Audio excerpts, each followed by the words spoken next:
Este vídeo forma parte de la cobertura del Festival Internacional de Cine de San Sebastián 2024.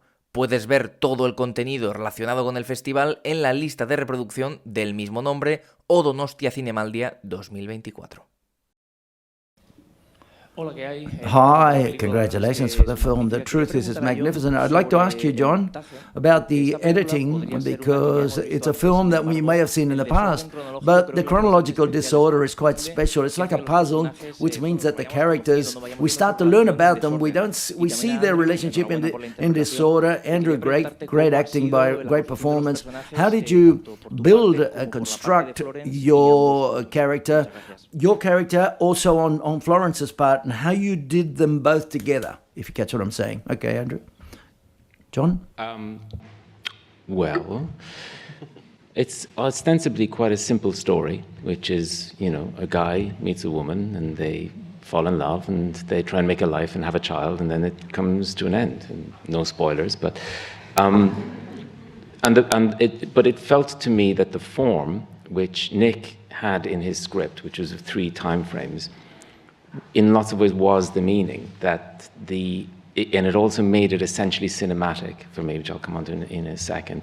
It allowed you to show multiple facets of that relationship, almost like a cubist painting or like a diamond, which has lots of facets cut in it, rather than it being linear and having to have the beginning, the middle, and end of every part of the relationship. You were able to drop into different parts of that relationship at its very early stages, at later stages, and to see emotional, physical intimacies contrasting each other, and to see the way in which they handle their own sadnesses, their own fears, so that by the end, the wish was that you would have a complete portrait of a complicated adult relationship, and that it would never the film would never bottom out into being, will they, won't they get together, or how long will she survive, which is sometimes what happens with romantic films or with illness films. They can be quite linear.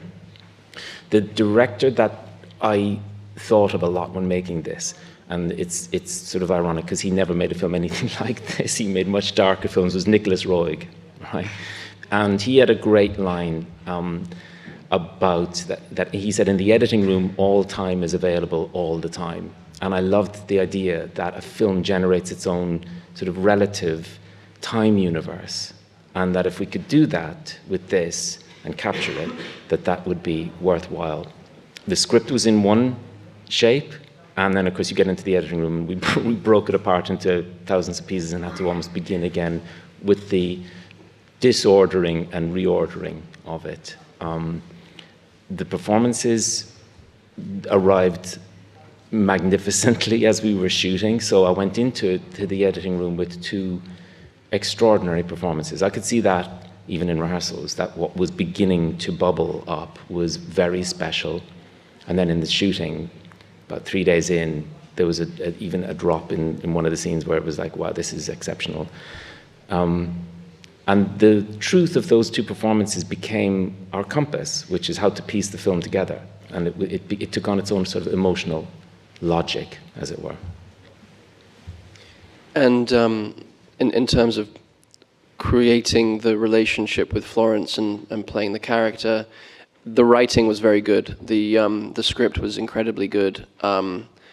In the sense that, Nick is a phenomenal playwright, and he's also a phenomenal screenwriter. And I think as far as screenwriting goes, there needs to be room in the writing for the director to create his own, with his or her own imagination, the visual language of the film, and for the actors to create with their own souls and imagination the emotional, lived in flesh and blood language of these characters. And what Nick did supremely was it's like Shakespeare almost, not to be too hyperbolic, but he created such a strong structure and skeleton of emotional logic and uniqueness within each character and their dynamic, while leaving room for Florence and myself to bring our own creativity, our own imagination, our own spirit and soul and choices to the work.